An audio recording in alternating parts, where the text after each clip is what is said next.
Hey groupers, Pastor Marshall here. Hope that you are excited to be in Ephesians chapter 6.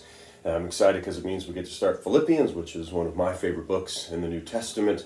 But we get to finish with this very famous chapter, Ephesians chapter 6. So, when has been a time in your life that you had to relax and trust others that they were working, that they were searching, that they were serving you? Just let's get the ice broken. Let's get everybody talking by thinking about a time when you didn't have to do much else but just stay put, stay in one place, and believe that others around you were working and getting the job done. Well, as we think about spiritual warfare, do you tend to make too much or do you tend to make too little of the devil and his aims and power? Then think about it. If you tend to make too little of the devil's aims, what effect does that have, making too little? What effect does that have on life? And what does that effect have on fighting against sin? On the other hand, if you tend to make too much out of the devil and his schemes, what effect does that have on life? And what effect does that have on our fight against sin? Next question. How do you handle evil people? People that are under the devil's direction. They're following his direction. They're under his influence. Are you unloving towards them? Are you condemning towards them? Do you take extra time to love them, extra time to serve them? Or would you be honest and just say, I'm naive that even such people exist?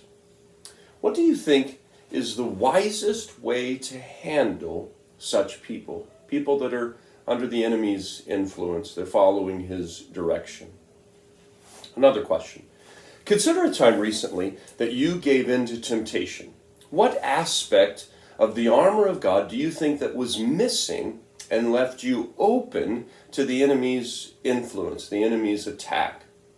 And what can you do next time to make sure that when that temptation comes knocking, that you have that armor in place so that you can stand firm? Just thinking about the armor for a second, which of these defenses is the most difficult for you to daily wear? Why do you think that it's the most difficult for you to daily wear and stand in God's victory? Last question before our application.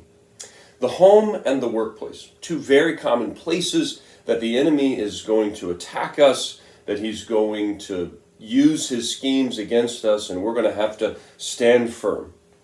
What might you do to stand firm at home? What will that look like? What might you do to stand firm at work? And what will that look like?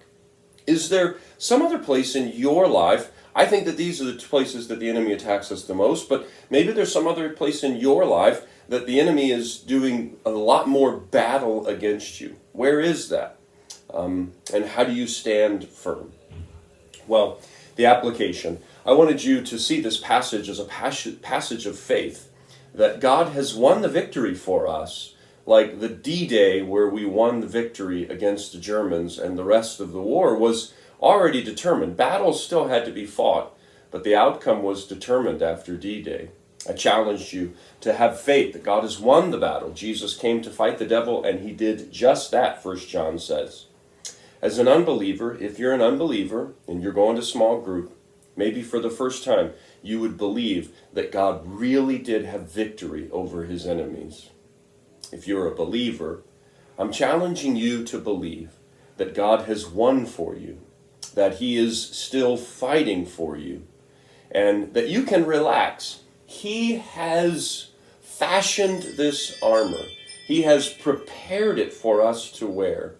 He has forged it for us, and that you can wear it and have peace, that the enemy is not going to have victory over you, not the great victory. Well, I hope that you have a great group, and I look forward to seeing you this next weekend as we dig up Philippians chapter 1. God bless.